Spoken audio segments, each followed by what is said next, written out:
Hello everyone, today we are going to start our seven chapter that is human evolution the old stone age. इसमें हम सबसे पहले जो African ancestors of human beings, इसमें सबसे पहले बताया गया जो फोर्थ स्टेज थी जिसे हम क्वार्टरनरी स्टेज बोलते हैं, वो दो एपॉक्स में डिवाइडेड थी। सबसे पहले प्लिस्टोसिन जो 2 मिलियन BC टू 12,000 BC तक था, और होलोसिन जो 12,000 BC से प्रेजेंट डे तक चल रहा है।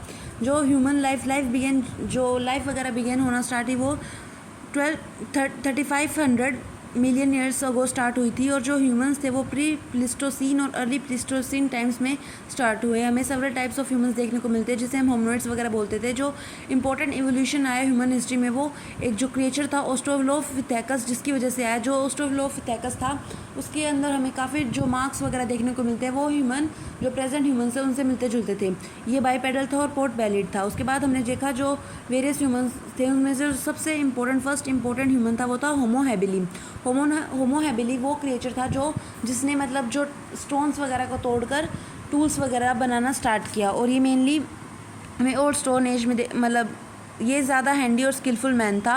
उसके बाद हमने देखा होमो इरेक्टस जिसे हम अपराइट इरेक्ट मैन भी बोलते हैं। इसका ब्रेन केस जो होमो हैबिली था उससे काफ़ी थोड़ा सा बड़ा था, और हमने देखा कि ये वो इंसान था जिसने जो फायर का इस्तेमाल करना स्टार्ट किया, फायर के डेवलपमेंट किया, और उसे मतलब बताया कि हम उसे कैसे यूज़ करते हैं। इसने लॉन्ग डिस्टेंस ट्रैवल किया। इसकी जो एविडेंसेस है वो हमें Africa, China, south east Asia में देखने को मिलते हैं। जो थर्ड था वो था होमो सेपियंस जिसे हम वाइस मैन भी बोलते हैं। इसका एवोल्यूशन हमें नियर ईस्ट और मतलब नीदरलैंड्स वगैरह में देखने को मिलता है, और ये रेस जी माना जाता है कि प्रोबेबली यूरोप में डेवलप हुई थी। उसके बाद जो फुल फ्लैश मॉडर्न मैन था वो था होमो सेपियंस जिसका ओरिजिन और ट्रेस हमें 1,15,000 ईयर्स अगो अफ्रीका में देखने को मिलता है।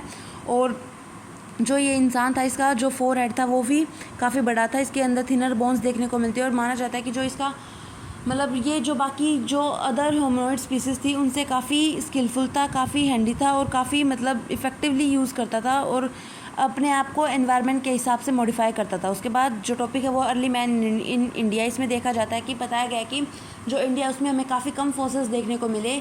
जो दो फॉसिल्स मिले थे, स्कल्स मिली थी, वो एक थी शिवाफिथेकस और रामाफिथेकस। ये जो हमें पोर्टवार प्लेटू में मिले पंजाब के जो इस मतलब प्रोविंस थी पाकिस्तान की। जो शिवापिथेकस थी वो मेल था, जो रामापिथेकस थी वो एक फ़ीमेल थी।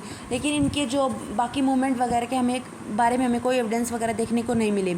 हमें 1982 में एक स्कल मतलब डिस्कवर हुई थी जो नर्मदा वैली में, जो माना जाता है कि वो होमो इरेक्टस की थी। बाद में उसे होमो सेपियंस के रिकोगनाइज़ किया गया, लेकिन हमें और कोई मतलब एविडेंस वगैरह नहीं मिला होमो सेपियंस का। लेकिन जो श्रीलंका थी वहाँ से हमें होमो सेपियंस की एक फुल फ्लैश्ड मतलब रिमेन्स मिले हैं श्रीलंका में। और माना जाता था कि जो 34,000 ईयर्स अगो जो मॉडर्न मैन था उनका डेवलपमेंट होना स्टार्ट हुआ, और माना जाता है कि जो मॉडर्न ह्यूमन बींग्स है वो इंडिया में साउथ की तरफ से आए थे, ना कि नॉर्थ की तरफ से।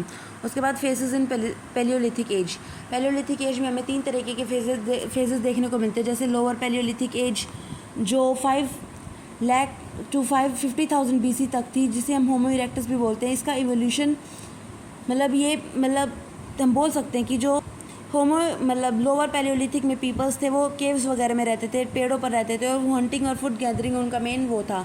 जो ये टूल्स वगैरह यूज़ करते थे वो सिंपली चॉपिंग के लिए इस्तेमाल करते थे, और पेबल्स से वगैरह से अपने जो स्टोन वगैरह बनाते थे, जैसे हैंड एक्सेस और क्लेवर्स।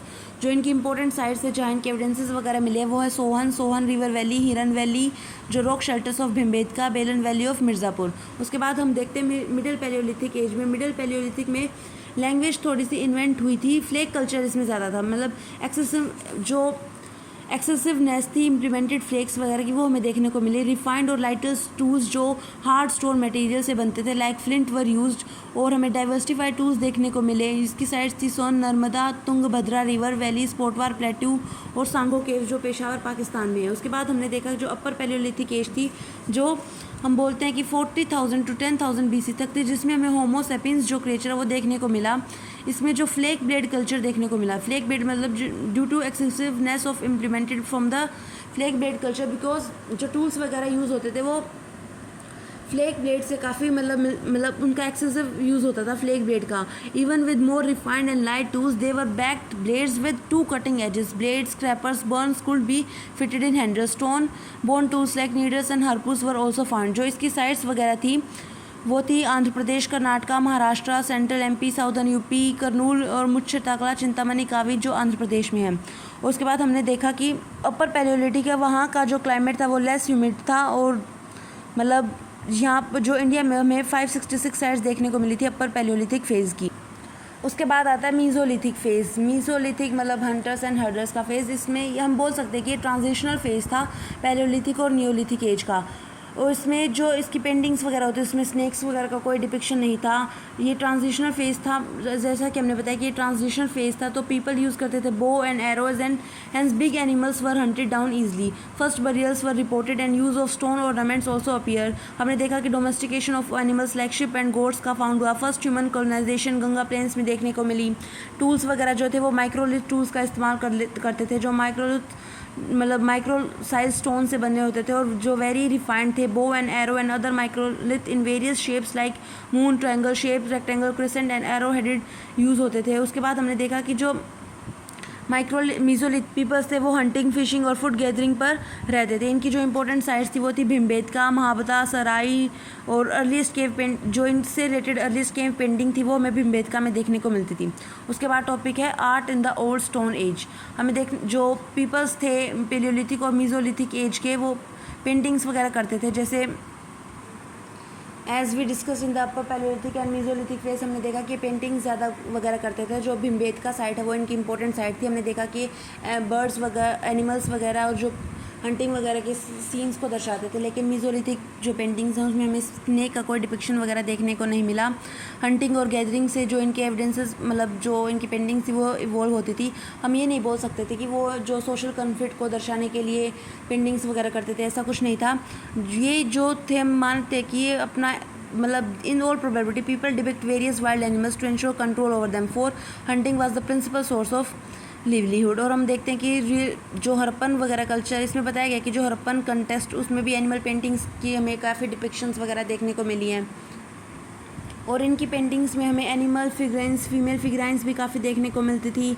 जैसे कुछ एग्जांपल, जैसे कुन्नूर की केव में हमें एनिमल टिप्स वगैरह भी देखने को मिले। और हम बोल सकते थे मतलब वो पेंटिंग काफ़ी ज़्यादा करते थे। उसके बाद जो अर्लीस्ट ह्यूमन ऑर्गेनाइजेशन, इसमें बताया कि जो मतलब कैसे ह्यूमन सोशली हंटिंग वगैरह के लिए बैंड्स वगैरह बनाए जाते थे, अराउंड 25 पीपल्स के, जो और ये रिचुअल्स वगैरह भी परफॉर्म करते थे। और जो ये बैंड था वो आगे जो नियोलिथिक फेज़ है उसमें जाकर क्लैन में बदल गया था। हमने देखा कि जो बैंड्स वगैरह थे इनके अंदर म्यूचुअल रिलेशनशिप भी देखने को मिलती थी। और जो ये बैंड्स वगैरह जो अपर पैलियोलिथिक में जो लैंग्वेज का यूज़ होने लगा उससे ज़्यादा फैसिलेट होने लगे, ताकि जो कम्युनिकेशन थी उसने एक इम्पॉर्टेंट रोल प्ले किया पीपल्स को टुगेदर करने के लिए।